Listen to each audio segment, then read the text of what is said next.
But it illustrates to a certain degree how the Zelda team has looked at trying to do something different with the game this time and kind of break away from the traditional Zelda mold. Okay. So this is actually one of the rare cases where you don't use the item found in the dungeon to defeat the boss. It's strictly it's a sword-on-sword battle.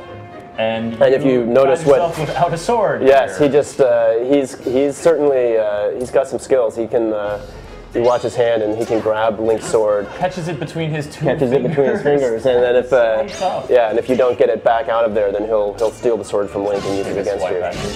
Yeah, he seems very cocky. He's certainly got some attitude. Yes.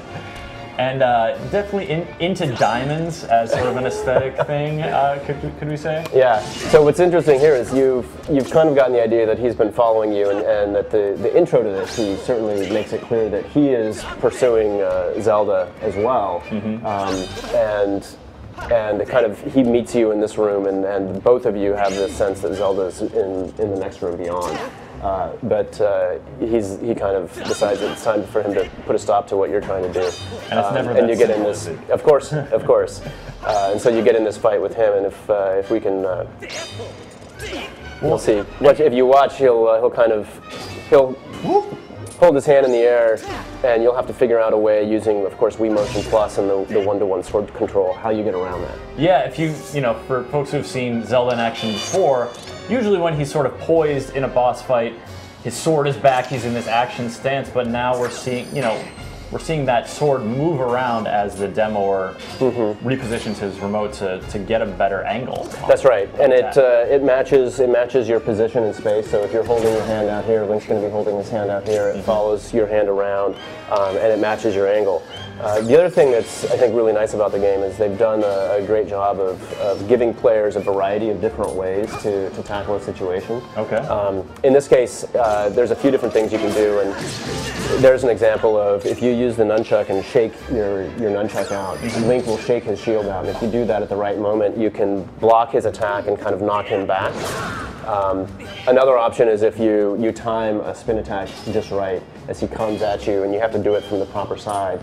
You can cut across him as he's trying to cut you, and you can attack him that way. Oh, cool. Yeah. So, I mean, you guys, with the Wii Motion Plus, it seems, you're trying to make it so sword play is a lot richer, a lot more deep in terms of what kind of tactics you can employ. Right, and it's not just for the sake of leveraging Wii Motion Plus. What they've done is they've gone through the game and they've woven that into every combat situation that you can imagine. Whereas I think it would be kind of safe to say that in past Zelda games, the enemies weren't really so much of a challenge when you met them out in the overworld or in a dungeon, unless they were like a boss or kind of a mid-boss. They were really just kind of an obstacle that you would bam, bam, bam, cut through. Yeah, you sort of figure block that thing and then swack, swack, swack. Right, and now what they've done is with the, specifically taking advantage of the sword control and Wii Motion Plus, is they've really built in a system that almost turns the combat itself into puzzle solving. And of course, puzzle solving is what the Zelda series is really well known for. True enough. And they've also, on that front, gone through and woven that into the overworld as well. So now even just the process of getting to a dungeon almost feels like going through a dungeon, because there's so much puzzle solving to do in the exploration of the overworld as well. All right. I mean, so Skyward Sword, first new Zelda game on the Wii since Twilight Princess. You guys are fixing to make this a big one. Oh yeah, it sounds like it is. Yeah, we'll be talking more about kind of the scope of the game and some more of the detail of the story, but it's certainly going to be a very large game. There will be a lot of content for people to enjoy. And even here at Comic-Con, we did release an updated version of the E3 trailer that kind of gives you a little more insight into some of the characters in Skyloft. I think we threw a little hint of a Goron out there as well for the long-time Zelda fan.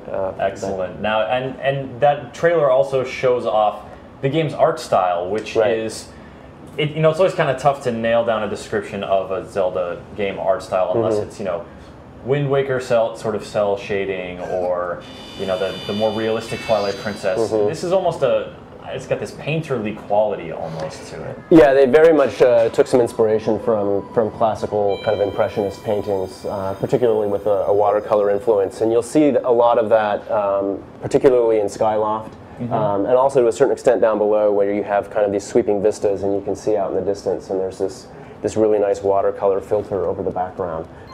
But a lot of that was, and I gotta say, that's a cool looking heart. That is a cool looking heart. That is definitely a satisfying get. And so the team, I think particularly because of the Skyloft setting and kind of the blue sky, felt that was going to be a nice mesh there.